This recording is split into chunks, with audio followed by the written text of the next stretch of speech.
Um dos problemas mais comuns atualmente é a procrastinação. Procrastinar pode envolver não começar uma tarefa ou mesmo não terminar uma tarefa quando você já iniciou.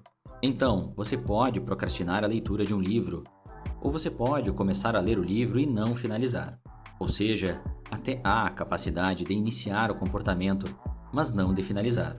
Alguns procrastinadores crônicos conseguem nunca executar o comportamento ou nunca finalizar aquele comportamento. A procrastinação pode existir em níveis extremos, capazes de prejudicar a vida da pessoa, os relacionamentos, o trabalho, os estudos e muitas vezes até a autoestima da pessoa e a percepção de autoeficácia.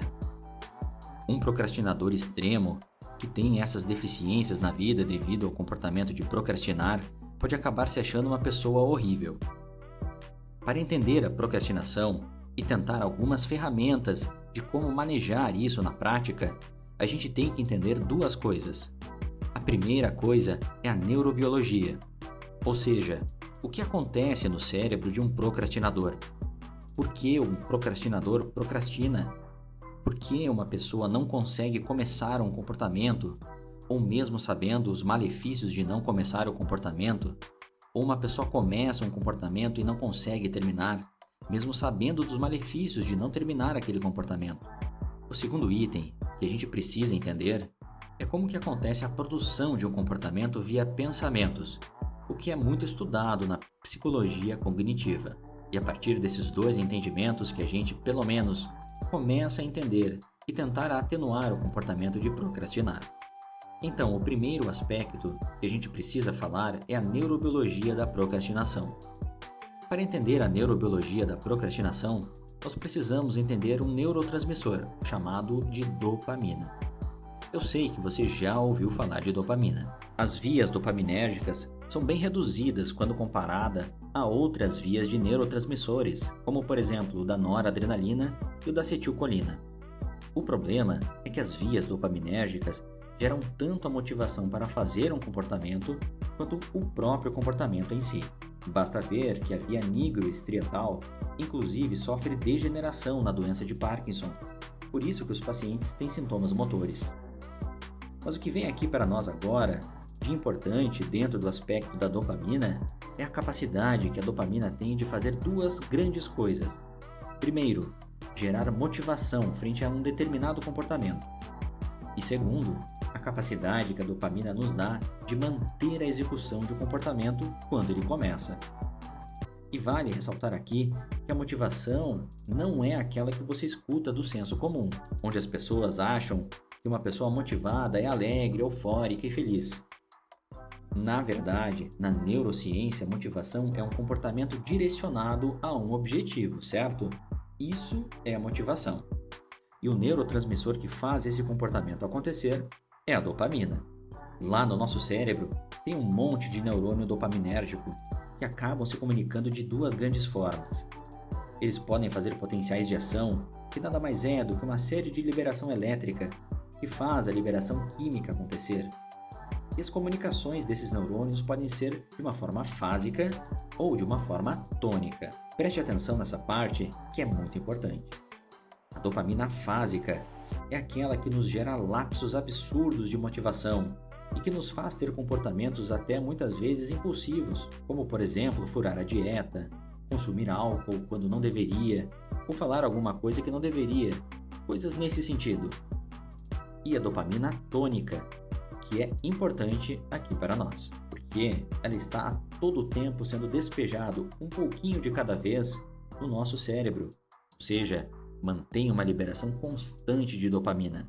Essa dopamina é que permite você pegar um livro ou uma coisa que você quer executar e fazer você ficar mantendo a sua atenção e a sua mínima motivação para realizar aquele comportamento direcionado ao objetivo, sem que outras coisas atrapalhem você. A pessoa procrastinadora que começa uma tarefa, mas não consegue terminar, ela não tem essa dopamina tônica funcionando muito bem, ou tem uma série de outros estímulos meio que roubando essa dopamina tônica. Um dos quadros onde é muito comum encontrar o comportamento de procrastinar, e nesse caso procrastinar é quase um sintoma, é o TDAH. No paciente com TDAH, existem diversos estudos que mostram justamente uma redução da atividade tônica da dopamina, principalmente no córtex pré-frontal, que é a região envolvida com atenção e capacidade de foco. Então, o TDAH muitas vezes vira um procrastinador. Ele começa a fazer uma coisa e logo já inicia outra. Quando retorna, ele não consegue começar, ou ele vai até o limite do tempo para entregar uma determinada tarefa, e ele vira à noite para conseguir entregar. Inclusive, os medicamentos atuam nessa via específica. Então você precisa entender o seguinte: você tem duas vias dopaminérgicas no seu cérebro que guiam seu comportamento, e essas vias precisam gerar uma motivação para você executar alguma tarefa que vai te trazer uma determinada recompensa. É óbvio que no mundo de hoje nós temos diversas tarefas bem mais interessantes do que o que a gente deve fazer. Tem muitas coisas mais legais para ver na internet do que ficar fazendo um trabalho de escola, ou fazer aquele relatório do trabalho ou aquela matéria da faculdade. O ponto é que o procrastinador tem a capacidade muito grande de guiar o comportamento dele para executar uma tarefa que não está envolvida com aquilo que ele deve fazer, mas não quer. Então, uma das primeiras coisas que você tem que fazer para tentar evitar isso, tentar pelo menos ver valor naquele comportamento que você precisa fazer, mas está procrastinando. Entender que você está procrastinando. Entender que você não começou porque você talvez não esteja motivado e outras coisas são mais interessantes. Uma das formas geniais que você pode tentar organizar na sua vida para evitar distrações durante a sua execução de tarefas é retirar os distratores de volta. Então, se você está estudando, se você está lendo algum livro, está com medo de não conseguir sustentar o seu comportamento motivacional, é importante que você tire o seu celular de perto.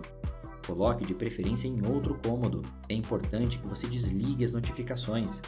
Module o seu microambiente de forma a tentar isolar os confundidores e os distratores.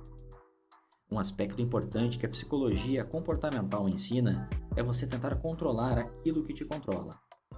Então, se você sabe que tem um distrator no seu lado enquanto você está estudando, tire ele de lado e nem dê chance para o azar.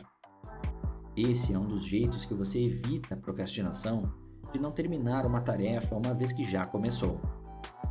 Agora, para aquele procrastinador que nem começa a tarefa, ou você faz uma coisa no sentido de ter uma agenda e ser militar em respeitar aquilo, ou você de fato entende que está procrastinando deliberadamente. Você deve identificar conscientemente e deixe as tarefas que deveria fazer de lado. Eu tenho certeza que isso já aconteceu diversas vezes com você. Então, essas estratégias comportamentais são extremamente interessantes de você aplicar dentro desse contexto.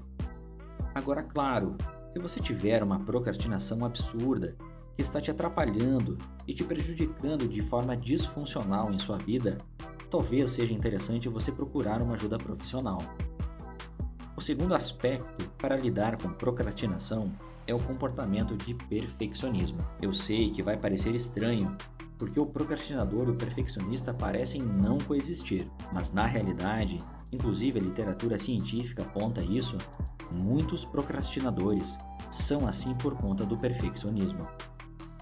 Então, é a pessoa que tem fluxos de pensamento que a gente chama dentro da psicologia cognitiva de pensamentos automáticos, que faz com que essa pessoa não execute o comportamento por ela chegar na conclusão de que não está tudo perfeito para executar aquele comportamento. Por exemplo, você pensa em começar a ler um livro, mas como no final de semana você vai viajar, já desiste antes mesmo de começar a ler. E eu tenho certeza que você já fez isso, ou conhece alguém que faz. A pessoa cria uma série de narrativas cognitivas que buscam justificar a procrastinação. Então perceba que inicialmente a gente falou sobre o aspecto comportamental e agora estamos falando sobre o aspecto cognitivo. Você cria uma série de narrativas cognitivas que impedem você de executar aquele comportamento e você acaba, obviamente, caindo na procrastinação. Eu sei que parece estranho, mas o perfeccionismo pode transformar você em um excelente procrastinador. A procrastinação é um comportamento complexo. E usando essas duas coisas que a gente conversou, tanto você modulando o seu microambiente para tentar evitar distratores, quando você olhando para dentro dos seus pensamentos e dos seus vieses cognitivos já pode ser um excelente começo para você tentar mitigar ou atenuar a procrastinação. E agora acreditamos que a leitura é transformadora e abre um universo de possibilidades. Acesse os links no comentário fixado para descobrir a incrível seleção de livros do canal e comece a sua transformação agora mesmo.